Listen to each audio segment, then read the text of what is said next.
स्नेहन कर्म के पार्ट 2 इसमें हम रिकॉर्ड करने जा रहे हैं। इसमें है स्नेहन विधि। तो स्नेहन विधि में क्या है कि स्नेहन मुख्यतः दो प्रकार से किया जा सकता है। पहला होता है बाह्य स्नेहन, यानी कि आउटर पार्ट में शरीर के एप्लीकेशन करना बॉडी की। और तीसरा क्या होता है अंतः स्नेहन। अंतः स्नेहन मतलब शरीर के अंदर किसी तरह से जाना, तो वो पान भी हो सकता है, नस्य भी हो सकता है, ये तुम्हारा अंतः स्नेहन कहलाता है। तो पहले डिटेल में क्या पढ़ना है हमको, बाह्य स्नेहन। बाह्य स्नेहन में जो प्रथम प्रोसीजर होता है वो क्या होता है, अभ्यंग। अभ्यंग शब्द की व्युत्पत्ति अंग धातु में अभि उपसर्ग का योग होने से होता है, जिसका शाब्दिक अर्थ है गति। अभ्यंग के योग्य पुरुष जो होते हैं वो जन्म से लेकर मृत्यु पर्यंत तक सभी पुरुषों को अभ्यंग कराया जाए। पुरुष मतलब में स्त्री पुरुष दोनों में। तो जन्म से लेकर मृत्यु तक यानी आजन्म, इसको आप यूज कर सकते हैं, अभ्यंग के प्रोसीजर को कर सकते हैं। अवतर्पण जन्य व्याधियां से जो पुरुष पीड़ित होते हैं, जिनमें यानी कि अवतर्पण हो रहा हो, कोई चीज़ की कमी हो रही हो, बृंघण करना अगर आपका लक्ष्य है तो भी आप अभ्यंग कर सकते हैं। वात व्याधि में अभ्यंग होता है। निराम दोषों में, जहाँ पे आम नहीं है वहाँ भी अभ्यंग आप कर सकते हैं।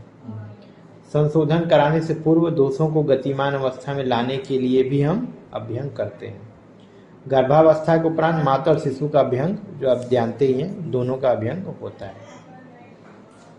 अभ्यंग के अयोग्य पुरुष केवल साम दोषों से पीड़ित पुरुषों में, नवीन ज्वर तथा अजीर्ण से पीड़ित अभ्यंग से कष्टतम अथवा असाध्य हो जाती है। नवीन ज्वर में आप अभ्यंग मत करिए। भवन विरेचन निरूह में पुरुषों में उसी दिन अभ्यंग मत करिए। कफज विकार से जो पीड़ित उसमें अभ्यंग न करिए। संतर्पण जन्य व्याधि अगर है तो उसमें अभ्यंग मत करिए। अति स्थूल और अति कृष्ण में भी अभ्यंग का एक कंडीशन में मना किया गया है, लेकिन वैसे तो श्रेष्ठ होता है। अति कृष्ण में अभ्यंग से लाभ होता है, अति स्थूल में भी होता है, क्योंकि तैल का गुण होता है, मोटे को पतला करना, पतले को मोटा करना। अग्निमान से पीड़ित पुरुष हैं तो उसमें नहीं करना है, और गर्भवती स्त्री में भी अभ्यंग को मना किया गया है। अभ्यंग में प्रयुक्त स्नेह क्या होगा, तो तैल और घृत का प्रयोग अभ्यंग में जनरली किया जाता है। कब करना चाहिए, जब पुरुष को अन्नपान करने की इच्छा हो, तब वातनाशक सुगंधित तेल से ऋतुअनुसार स्पर्श में सुख कारक तैलों से उसका अभ्यंग करें, यानी कि नॉर्मल भूख प्यास लग रही हो तब।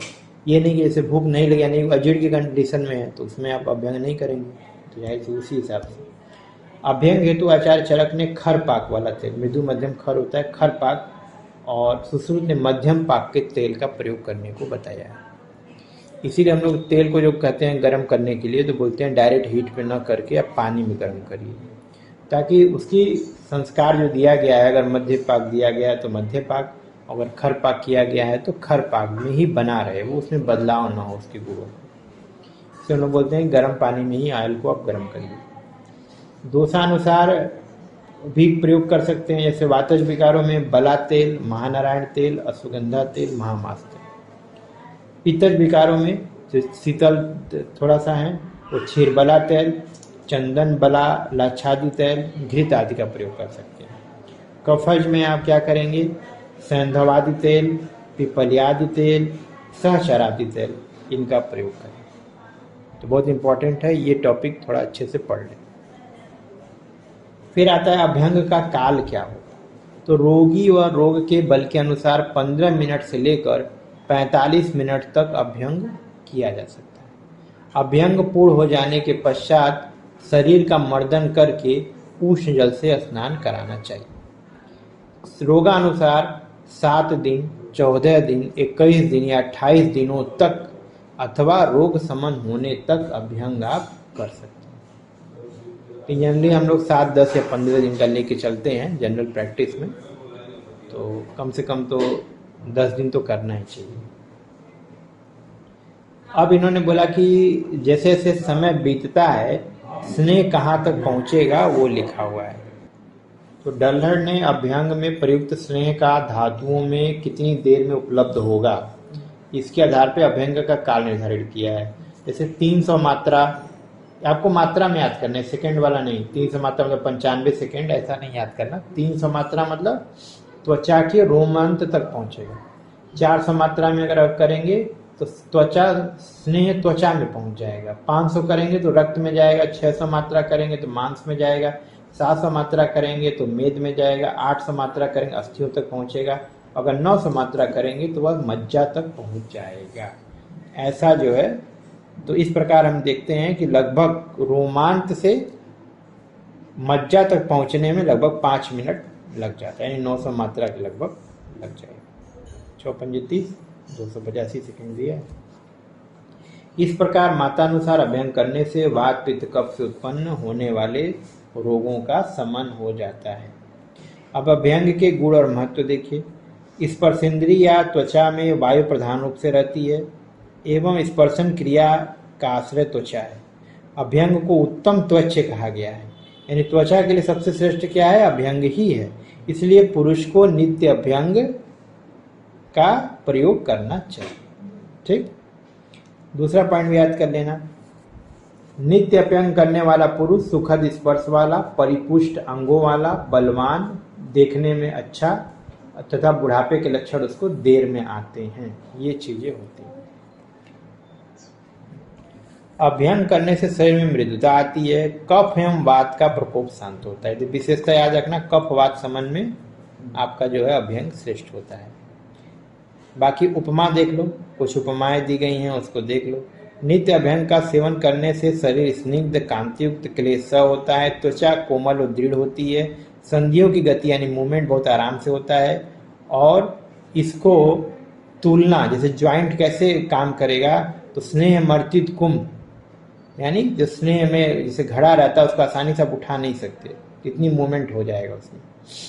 या चर्म होगा, या रथ आदि का पहिए का जो धुरी होती है उसमें अगर ग्रीस वगैरह नहीं ऑयल लग जाता है, तो जिस तरह से मूवमेंट करता है उसी प्रकार आपका जो है यह मूवमेंट करता है। इसलिए इसको और भी समझना डिटेल में, तो स्नेह के अभ्यंग से मर्दन से मिट्टी का घड़ा चिकना, चमकदार, मजबूत और आघातों को सहने वाला हो जाता है। किससे? स्नेह और मर्दन से। तो इसी तरह से हमारा शरीर भी हो जाएगा। चर्म पट्ट जो है वह स्नेह लगेगा तो चिकना, सुंदर, दृढ़ हो जाता है चमड़ा, उसी तरह से हमारा शरीर भी हो जाएगा।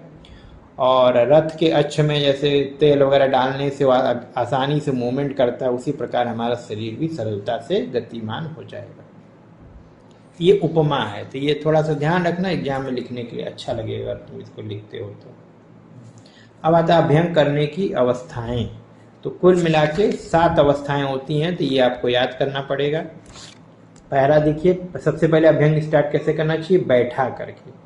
उसको बैठने को बोल दीजिए, उत्तान ऐसे आराम से बैठा रहे, दोनों पैर सीधे रखे, उसके ऊपर अपना हाथ रखे और वहां से अभ्यंग आप स्टार्ट करिए। फिर उसके बाद क्या करिए? उत्तान शयन कराकर फिर उसको लेटने के लिए बोल दीजिए। ठीक, सुपाइन पोजीशन में लेट जाए तो अब उसका जो है फिर क्या करेंगे? वाम पार्श्व में शयन कराकर फिर उसको बायां करवट दिला दीजिए।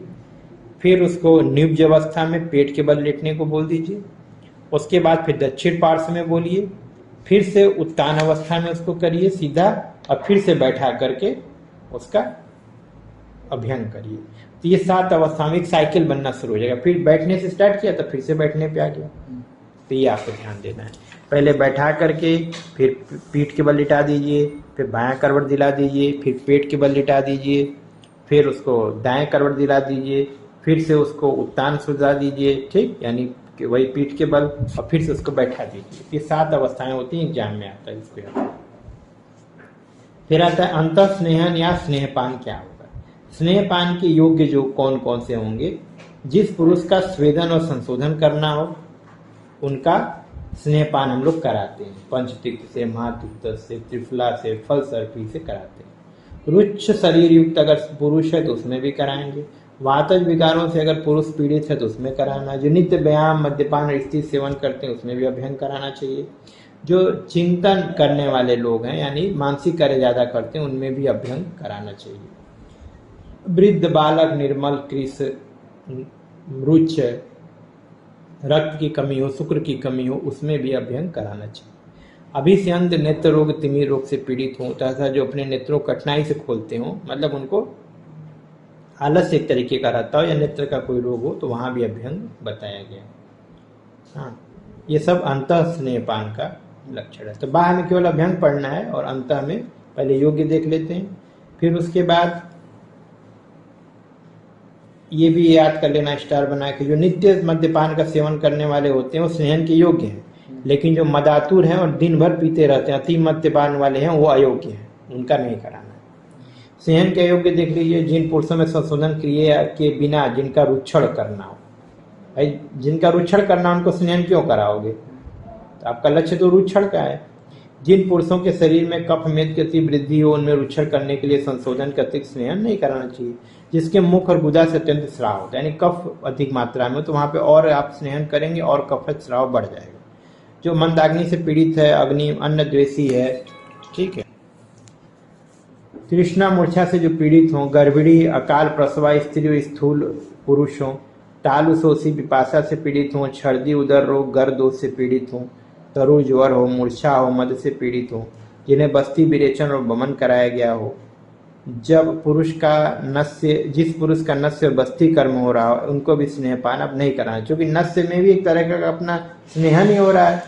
ठीक है, देखो स्नेहन जब भी हम कराएंगे तो सबसे पहले उसमें दीपन पाचन का एक प्रोसेस होता है, यानी कि स्नेह को पचाने के लिए आपके पास शक्ति होनी चाहिए, जठराग्नि उतनी तीव्र होनी चाहिए। इसलिए अब इसमें क्या देखना जाता है, यदि जठराग्नि मंद हो तब दीपन एवं पाचन औषधियों का लंघन आदि उपायों द्वारा अग्नि को तीव्र करके पंचकर्म करना चाहिए, ताकि आप जो स्नेह पान करा रहे हैं वो अच्छे से उसका पाक हो सके और शरीर में वह जा सके। ठीक है, पंचकर्म में प्रयुक्त होने वाले स्नेह द्रव्यों को वमन आदि औषध द्वारा सभ्य द्रव्यों का सम्यक पाचन न होने के कारण प्रयुक्त चिकित्सा व्यर्थ हो जाती है। अगर मान लीजिए किसी को आपने स्नेहपान कराया और स्नेहपान जैसे ही कराएंगे अग्नि मान दे तो उसको लूज मोशन होने लग सकता है।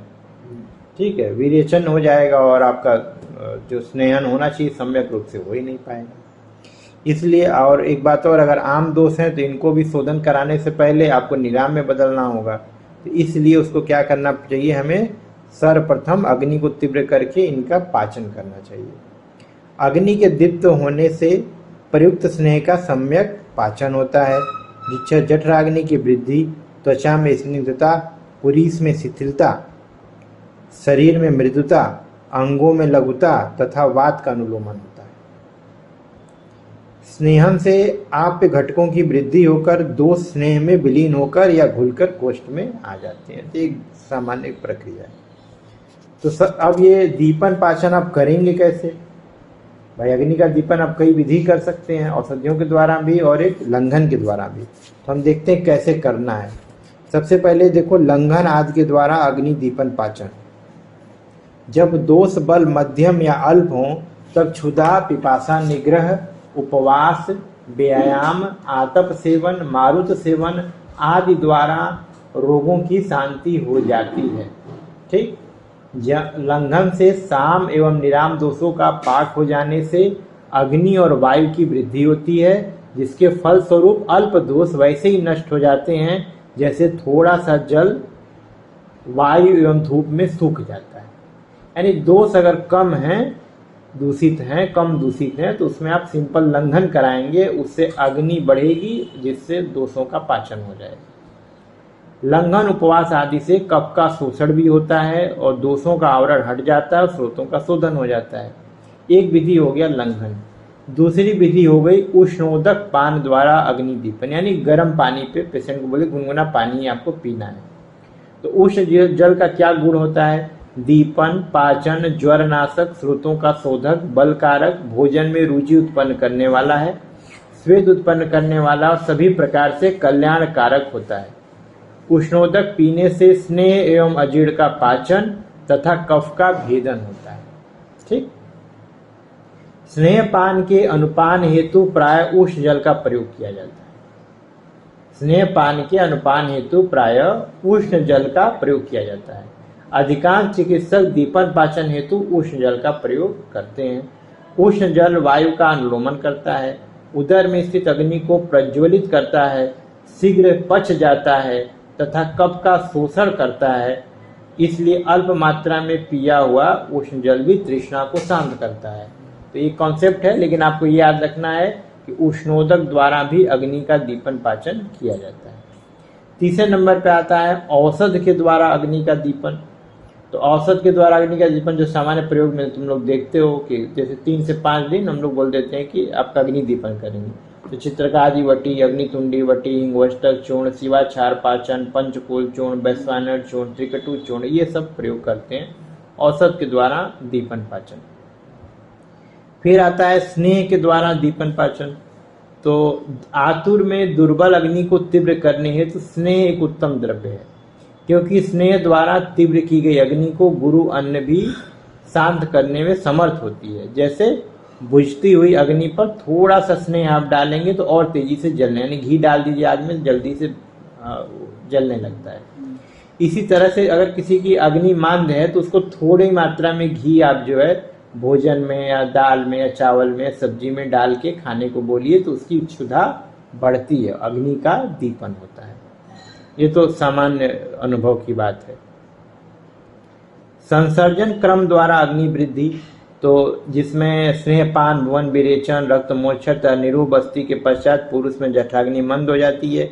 वह अग्नि अत्यधिक गुरु अन्न सेवन से वैसे ही शांत हो जाती है जैसे बड़े बड़े तथा बहुत अधिक लकड़ियों से आच्छादित अल्प अग्नि बुझ जाती। तो जैसे मान लीजिए अग्नि हल्की सी मंद हुई और आप और गुरु भोजन करेंगे तो अग्नि और ज्यादा मंद हो जाएगी, इसलिए वो अन्न विलेपी पेया ये सब दिया जाता है।